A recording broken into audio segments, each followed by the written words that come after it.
जय श्री कृष्ण। गीता का तीसरा अध्याय और 25वां श्लोक, जहां भगवान अर्जुन को एक ही बात समझा रहे हैं कि ज्ञानी पुरुष के लक्षण क्या हैं, या फिर महापुरुष कैसे व्यवहार करते हैं और किस तरह से जीवन जीते हैं। वो व्यक्ति जो परमात्मा को प्राप्त कर चुका है, जिसके लिए कोई कर्म शेष रह ही नहीं गया है, उसके बाद भी वो कर्तव्य कर रहे हैं, वो कर्म कर रहे हैं, क्योंकि लोक मर्यादा के लिए उन्हें कर्म करना अनिवार्य है।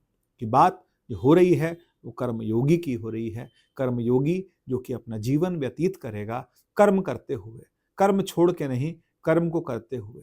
जब तक जीवन है तब तक कर्म करें। भगवान कहते हैं कि कर्म तब तक कीजिए जब तक कर्मों से पूर्णतः उपरति ना हो जाए।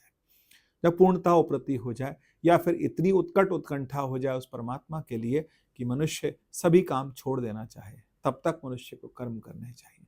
लेकिन यहाँ तो स्वयं भगवान बोल रहे हैं, क्योंकि भगवान को अपनी सृष्टि से उपरति नहीं होगी, उनकी अपनी बनाई हुई है। भगवान श्री राम रामायण में बहुत सुंदर कहते हैं, सब मम प्रिय सब मम उपजाए।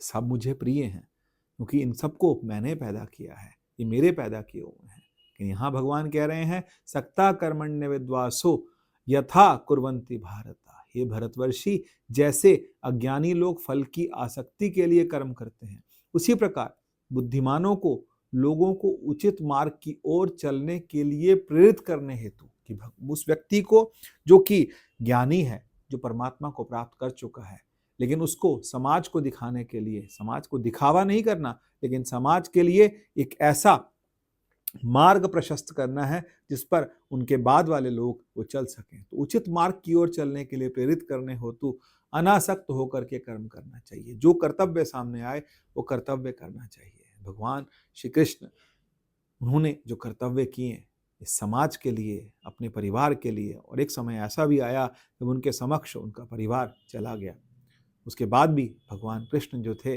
वो अपना जो कर्तव्य थे, कर्म थे, वो पूर्णतः करते रहे। जय श्री कृष्ण।